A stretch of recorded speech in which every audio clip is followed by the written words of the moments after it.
Assalamualaikum warahmatullahi wabarakatuh. Alhamdulillah.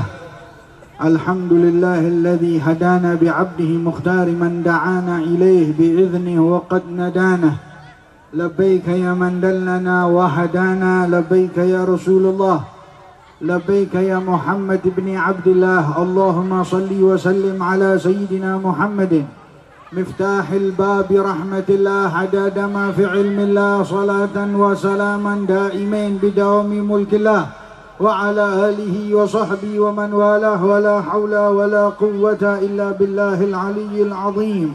رب اشرح لي صدري ويسر لي أمري واحلل عقدة من لساني يفقهوا قولي.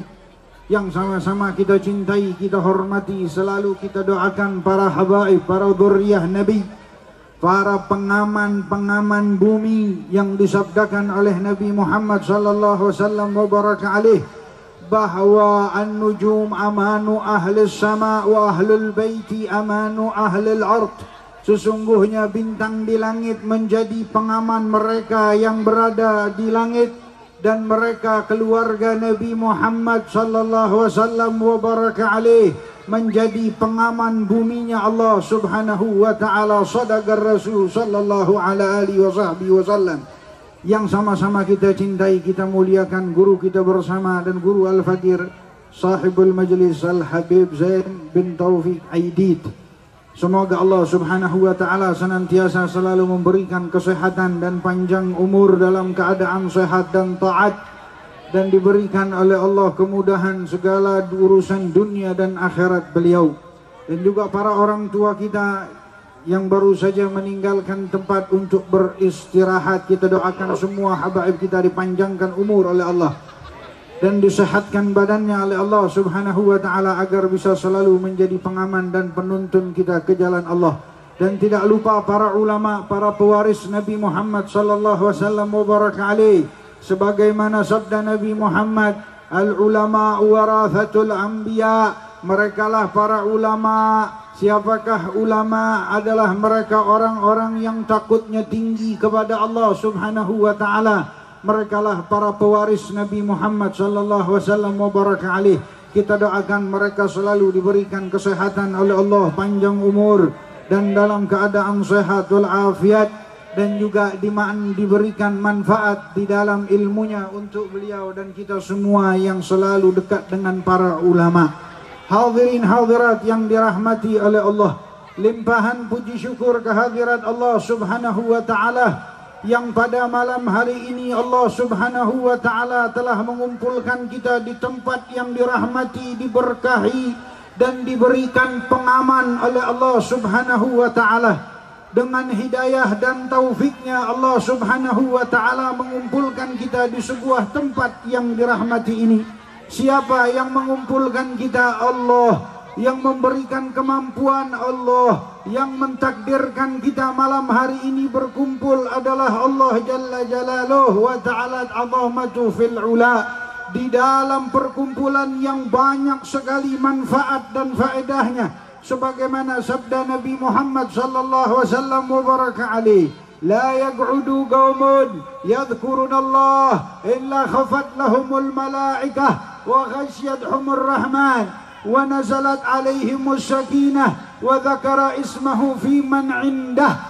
Tidak berkumpul umatku, kata Rasulullah, duduk dan berzikir kepada Allah, terkecuali Allah kirim tentara-tentara Allah yang berupa malaikat untuk menjaga mereka, untuk meliputi mereka, untuk bergabung bersama mereka. Kira-kira kalau malaikat sudah bergabung bersama kita dan dikirim oleh Allah untuk menjaga kita, apakah kita takut perkumpulan kita ini menyebabkan bala dan musibah? Wallahi itu dijauhkan dari Allah subhanahu wa ta'ala. Belum lagi wa ghasyiyatuhumur rahman, Allah curahkan rahmatnya Allah subhanahu wa ta'ala untuk mereka yang berkumpul yadhkurunallah, mengingat Allah subhanahu wa ta'ala. Belum lagi ditambah oleh Allah wa nazalat alaihimus sakinah, Allah turunkan rasa aman, rasa tentram, rasa damai, hilang daripada was-was dan segala macam penyakit hati yang ada pada hati kita. Apa sebabnya? Zikrullah. Sebagaimana yang dikatakan oleh Sayyidina Ali bin Abi Talib karamallahu wajhah. Sayyidina Ali mengatakan ketika Allah subhanahu wa ta'ala menciptakan besi, maka ini besi dengan kekuatannya penuh dengan kesombongannya, tidak ada yang dapat menghancurkannya.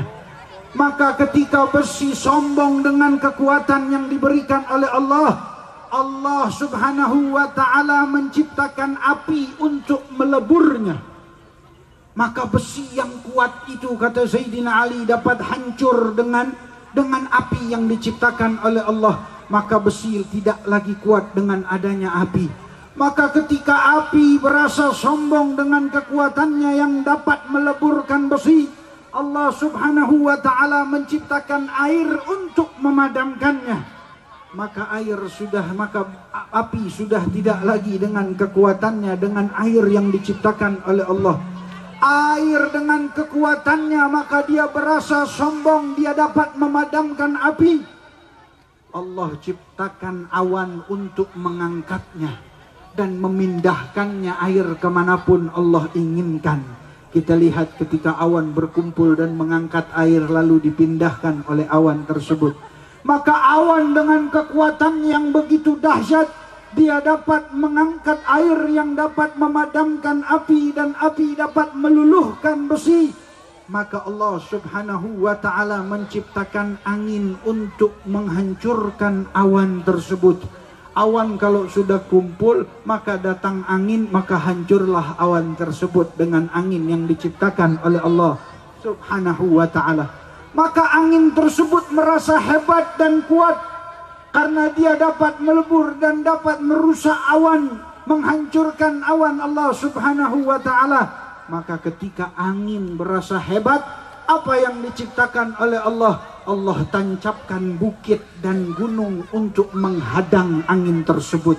Maka angin tersebut merasa lemah dengan adanya gunung, dengan adanya bukit, karena dia dapat berlindung daripada godaan angin tersebut. Hembusan angin terhadang oleh bukit dan gunung. Maka ketika gunung dan bukit merasa kuat dan hebat, maka Allah ciptakan manusia untuk menghancurkannya. Kita lihat manusia, bukit bagus, datang manusia ke situ bikin rumah, peternakan, segala macam, jadi kampung, tidak lagi jadi gunung, hancur dengan tangan manusia.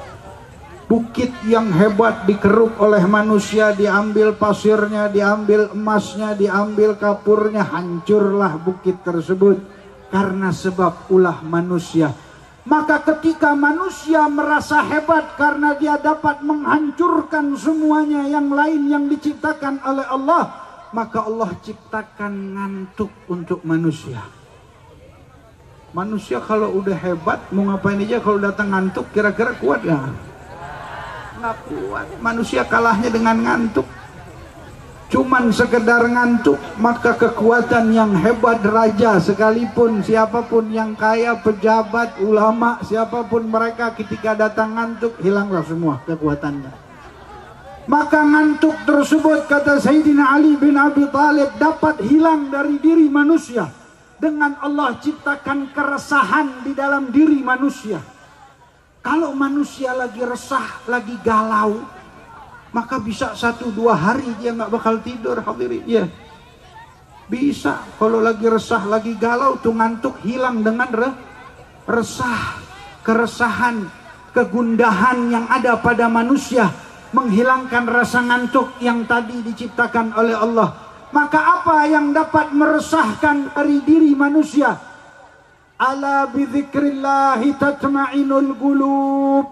Kata Sayyidina Ali bin Abi Talib, maka kekuatan yang hakiki, kekuatan yang sesungguhnya, yang dapat menghilangkan rasa keresahan, yang dapat menghilangkan rasa kegundahan, yang dapat menghilangkan rasa segala macam, yaitu api, dan lebih kuat dari hal-hal tersebut adalah zikrullah. Dengan firman Allah, ala bidzikrillahi tatma'inul qulub. Bukankah dengan mengingat Allah, kata Allah subhanahu wa ta'ala, dapat menenangkan hatimu. Jadi apa yang paling kuat di muka bumi? Zikrullah, berzikir kepada Allah, mengingat Allah. Maka Imam Suyuti radhiyallahu taala anhu wa ardhahu wa rahimallahu anhu, Al-Imam Suyuti mengatakan, apa itu zikrullah? Kullu fi'lil khairat, segala macam bentuk perbuatan kebaikan itulah berzikir kepada Allah, menyebut nama Allah, bersalawat kepada Nabi Muhammad, menolong sesama, bersedekah, apapun perbuatan kebaikan itu adalah zikrullah. Maka kekuatan yang paling hebat adalah mengingat Allah. Jadi jangan kaget kalau ada orang kebal sama api. Jangan kaget kalau ada orang bisa makan paku. Kecil ketimbang orang-orang yang selalu berzikir kepada Allah subhanahu wa ta'ala, hatinya selalu mengingat Allah subhanahu wa ta'ala.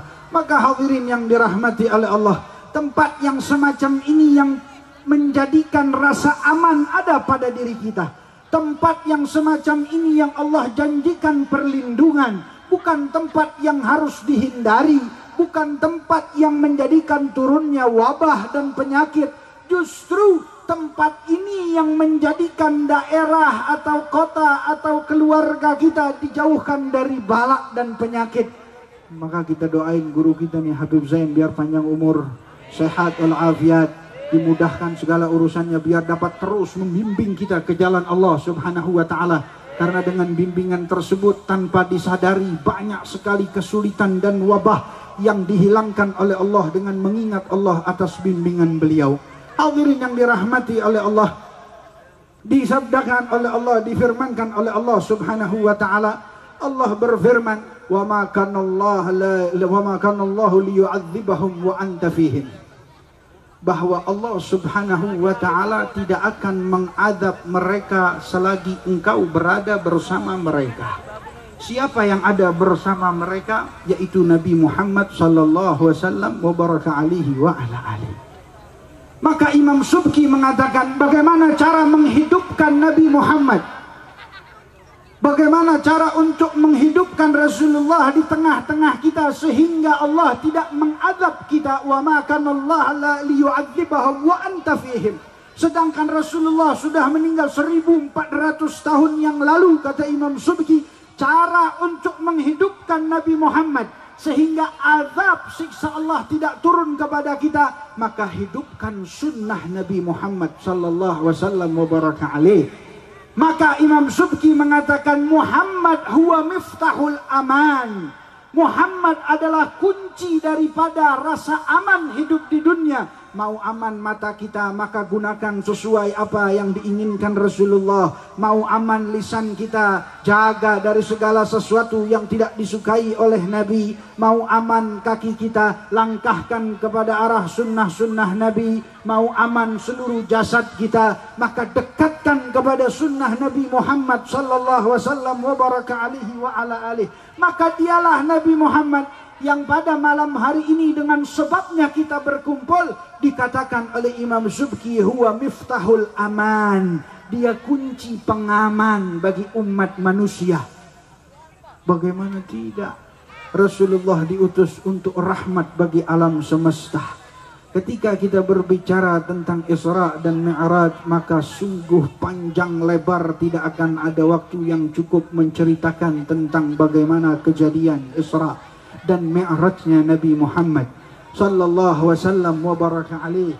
Tidak menceritakan tentang kejadian sandalnya saja yang dibawa oleh Nabi Muhammad berjumpa dengan Allah. Kalau kita ceritakan dan bagaimana pendapat-pendapat para ulama tentang sendalnya Nabi Muhammad, maka tidak cukup waktu ini.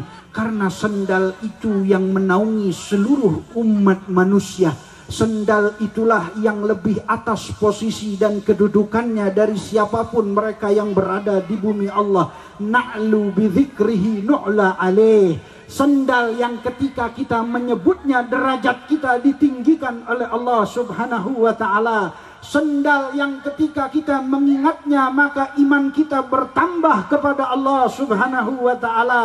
Sandal yang ketika kita menyebut dan mengingat dan menceritakan kejadian tersebut, maka bertambah cinta kita kepada Nabi Muhammad sallallahu alaihi wasallam wa baraka alaih.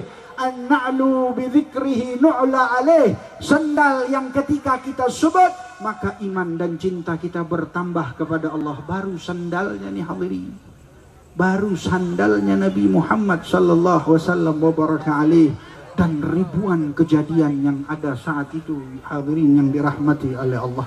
Satu, dalam hadis sahih al-Bukhari kita lihat bagaimana kemuliaan orang yang takut kepada Allah. Ya, kita lagi tertimpa wabah musibah nih, corona.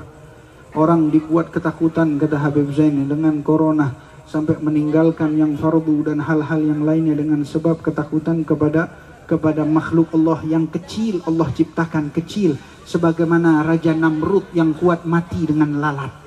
Namrud itu hebat, kuat, pasukannya besar, tapi Allah takdirkan mati dengan seekor lalat. Ya, jadi ini hanya Allah ingin menaklukkan kesombongan manusia yang di bumi. Dan Nabi ketika ditanya dengan ta'un, apa itu ta'un, apa itu virus musibah yang mematikan, huwa azab lil kafir wa rahmatan lil mu'min, kata Nabi Muhammad. Dia itu azab untuk orang-orang kafir, akan tetapi rahmat bagi setiap orang mukmin. Kenapa rahmat bagi orang mukmin? Ketika mukmin sabar tertimpa musibah, tetap dengan mengerjakan syariat, menjauhkan kemaksiatan, dan tetap berada di tempatnya, tidak bergerak untuk ke tempat yang lainnya, dan meninggal tetap tertimpa musibah itu, kata Rasulullah, famata syahidan, maka dia mati syahid, kata Nabi Muhammad sallallahu wasallam wa baraka alaihi wa ala alihi. Jadi jangan khawatir, kita punya takut hanya untuk Allah subhanahu wa ta'ala, tidak untuk makhluk siapapun dia, hanya kepada Allah. Man khafallahu lam yadurruhu wa man khafa bi ghairallah lam yanfa'uhu. Orang yang takut kepada Allah, tidak ada satupun makhluk yang dapat mengganggunya. Tapi sebaliknya, kalau kita takut kepada selain Allah, maka yang kita takutkan tidak dapat mendatangkan manfaat apapun di dalam kehidupan kita. Terakhir hadirin, ada seorang di zaman dahulu Rasulullah bercerita. Ya, Rasulullah bercerita di dalam hadis sahih al-Bukhari. Orang ini kerjaannya tiap hari maksiat aja. Gak pernah ada kebaikan sedikit pun, kata Nabi Muhammad, yang dikerjakan oleh orang ini. Nabi bercerita dengan sahabat-sahabatnya dalam hadis sahih al-Bukhari. Maka orang yang sibuk dengan kemaksiatan ini, mungkin dia berasa ingin meninggal dunia, ajalnya sedikit lagi. Dia wasiat kepada anaknya. Dia bilang, nak, kalau saya mati, tolong jangan dikubur, katanya anak. Ya, yang cerita siapa ini? Nabi Muhammad yang cerita. Ya. Jangan dikubur, terus bakar, katanya orang tua. Bakar saya, ya, karena dia tahu, ya, dia ini ahli maksiat dan tidak ada kebaikan yang dilakukan oleh dirinya. Maka dia minta dibakar. Keluarganya tolong wasiat kalau dia mati dibakar. Nggak lama mati. Ya, orang ini mati, meninggal dunia. Terus keluarga anak-anaknya yang lainnya menjalani wasiat orang tuanya. Orang tuanya sebelumnya minta dibakar dan wasiat lagi. Kata orang tuanya, kata ayahnya, kalau udah dibakar maka debu hasil bakarnya tadi, ya, pisah. Yang satu dibuang di laut, yang satu kau buang di daratan yang jauh, kata ini ayahnya. Sehingga terpisah abu dari hasil pembakaran mayatku, kata ini orang tua tadi. Ama anaknya dibakar, namanya wasiat bapaknya, ya. Dibakar. Setelah dibakar, abunya dibuang oleh anaknya, separuh ke laut, yang separuh ke daratan. Ya, Rasulullah bercerita kepada sahabatnya. Setelah itu, maka kata Rasul sallallahu alaihi wasallam wa baraka alaih, dia beranggapan ketika debunya ini dipisah, kata Rasulullah, maka dia tidak bisa lagi disatukan oleh Allah subhanahu wa ta'ala. Tiba-tiba kelak di mahsyar, kata Nabi, ketika di mahsyar, orang ini dihidupkan lagi oleh Allah subhanahu wa ta'ala. Maka kata Allah, wahai bumi dan laut, bersatulah daripada debu orang tersebut, kembalikan dan utuhkan di hadapanku, kata Allah. Maka orang ini kembali utuh di hadapan Allah subhanahu wa ta'ala. Dan Allah bertanya, kenapa kau lakukan itu, kata Allah. Kenapa kau wasiatkan itu kepada anak-anakmu untuk dibakar dan debunya dibuang? Allah bertanya kepada ini orang kaget. Dia pikir Allah tidak mampu menyatukan dia lagi. Apa jawab ini orang yang selalu bermaksiat kepada Allah? Kata dia, ya Allah, yang membuat itu adalah rasa takutku yang besar kepadamu. Aku berpikir ketika abuku terbuang menjadi dua, maka kau tidak bisa lagi menyatukanku dan aku tidak bisa diseksa, katanya orang. Apa jawab Allah Subhanahu wa ta'ala? Kalau itu datang dari rasa takutmu kepadaku, maka aku ampuni seluruh dosa-dosamu, kata Allah Subhanahu wa ta'ala. Oh, ya, ini hadis ada di Sahihul Bukhari. Rasulullah yang bercerita, orang yang ahli maksiat takut kepada Allah Subhanahu wa ta'ala, ada keberkahan di rasa takutnya tersebut kepada Allah Subhanahu wa ta'ala. Apalagi udah takut beribadah kepada Allah dan tidak terganggu dengan hal-hal semacam ini. Maka Nabi Muhammad mengatakan, Rasul hikmah mukhafatullah. Pangkal daripada hikmah kejadian di muka bumi ini adalah apa? Takutlah kepada Allah, kata Nabi Muhammad. Rasul hikmah mukhafatullah. Pangkal hikmah kejadian yang ada di bumi adalah takutmu yang diuji kepada Allah Subhanahu wa ta'ala. Allahumma inna nakhaufu minka wa nakhafu mimma yakhaufu minka wa nakhaf mimman la yakhaufu minka. Allahumma bihaqqi man yakhaufu minka najjina mimman la yakhaufu minka. Wa sallallahu ala sayyidina Muhammadin wa alihi wa sahbihi wa sallam walhamdulillahi rabbil alamin. Wassalamu alaikum warahmatullahi wabarakatuh.